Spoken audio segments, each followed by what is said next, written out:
بۆ قسەکردن لەسەر کۆنگرەی پارتی ڕەنجدەرانی کوردستان کە کۆنگرەی سێمیان ئەمڕۆ لە هەولێر بەس گفتوگۆ لەگەڵ بەڕێز باپیر کامەلا سکرتێری پارتی ڕەنجدەرانی کوردستان دەکەین. کاک باپیر سڵاوت لێبێت. ئەمڕۆ سێمین کۆنگرەی حزبەکەتان بەست. کۆنگرەکە چۆن بەڕێوەچوو؟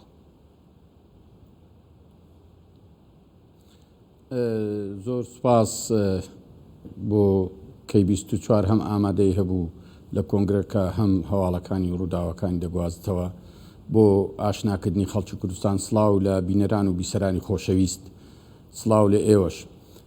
بێگومان کۆنگرەی ئێمە پێشتر مادەکارێکی باشی بۆ کرابوو پێش بەدەر لە کۆنگرەی حیزبولانە سیاسیەکانی تر پەیڕۆ و پرۆگرام هەرمووی بۆ تەواوی ئۆرگانەکانی حیزب نێررا بوو، هەموو مناقشان لەسەر کرد و ڕەنج و ڕاو سەرنج و بێت تێبینەکانی خۆیان نووسی بوو لە ڕێگەی ئۆرگانەکانەوە دەهات بۆ لیژنەی تەحزیری، لیژنەی ئامادەکاری کۆنگرەش جێگەی دەکردنەوە بە پێی ئەوەی کە لە پەیڕاوی ناوخۆ بە زۆرینەی دەنجی لیژنەکە. تقریبەن تا ڕادەیەکی زۆر دەتوانم بڵێم چ پەیڕە و چ پرۆگرام بە مناقشەیەکی تێر و تەسەلی دوومانجی لەسەر کراوە لە ناو ئۆرگانەکاندا دواتر گەڕاوەتەوە.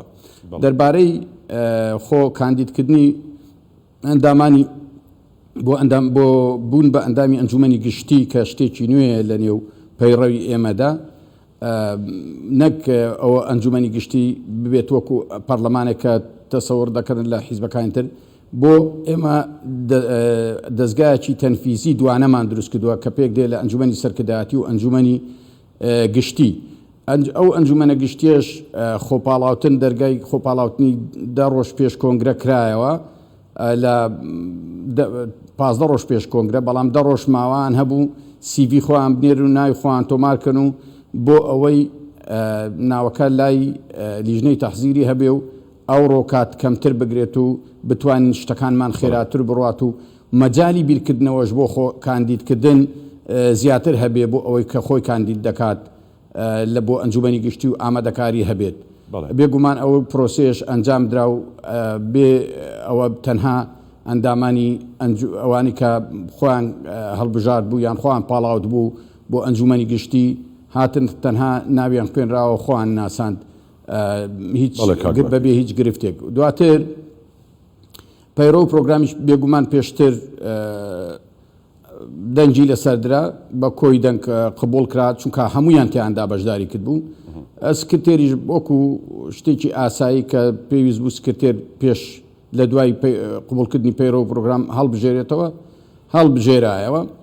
لە هەمان کاتیشدا کۆمەڵە گۆڕانکاریمان لە ناو پەیڕەودا کردووەکو لە راپۆرتەکەی ئێوەدا ئاماژەی پێکراوە چ لە ناو چ لە ئامانجەکانمان چ لە لۆگۆی حیزب بە مەبەستی ئەو قۆناغی کە وەڵامگۆ ئەو قۆناغە بێت و تعبیر لە دروشمەکانی پارتی ڕەنجدەرانی کوردستان بکات لە ئایندەدا. زۆر باشە. تا ڕادەیەکی زۆر لە کەشوهەوایەکی زۆر دێموکراسی کۆنگرە بەڕێوە چوو بەبێ هیچ گرفتێک.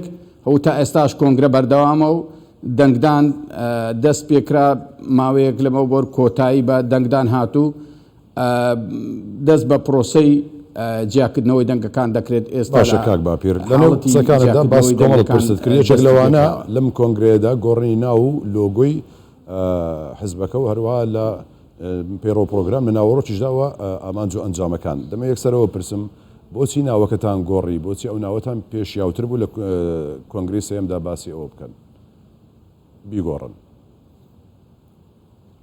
لە کۆنگرەی دووەمیشدا هەمان بۆ چوون هەبوو بەڵام دەنجی نهێنا. لە کۆنگرەی سێهەم زیاتر ئەو بیرۆکەیە گەڵاڵە بوو ئەندامانی کۆنگرە قبوڵیان کرد. ئەوەش دەگەڕێتەوە بۆ ئەوەی ئەو واقعی لە کۆمەلگای کوردستاندایە وشەی ڕەنجدەران خۆتان دەزانن تەواوی ڕەنجدەرانی بیر و بازوو دەگرێتەوە، تەواوی چین و توێژەکان دەگرێتەوە لە کرێکار و لە جوتیار و لە کاسبکار و لە فێرخواز و بە قەولێکی تر بڵێن خوێنکار و قوتابی و هەموو پێکهاتەکانی تری کە دەگرێتەوە لە مامۆستا و هەموو خاوەن پیشەکان دەگرێتەوە.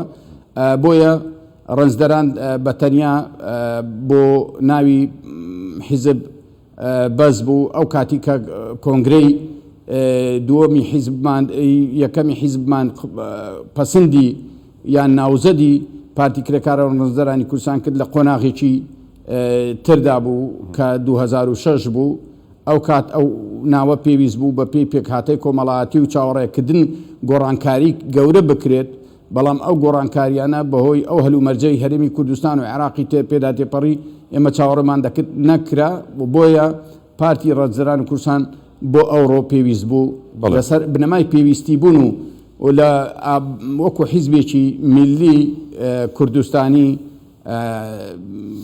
ناوەکەی لەگەڵ خۆی هاوتا بێت. بڵێ یەکێک لە پرسەکان و یاخود گۆڕانکاریەکان تعبیری لە دەوشمەکان دەکات تعبیر لە نەهجی سۆشیال دێموکرات دەکات.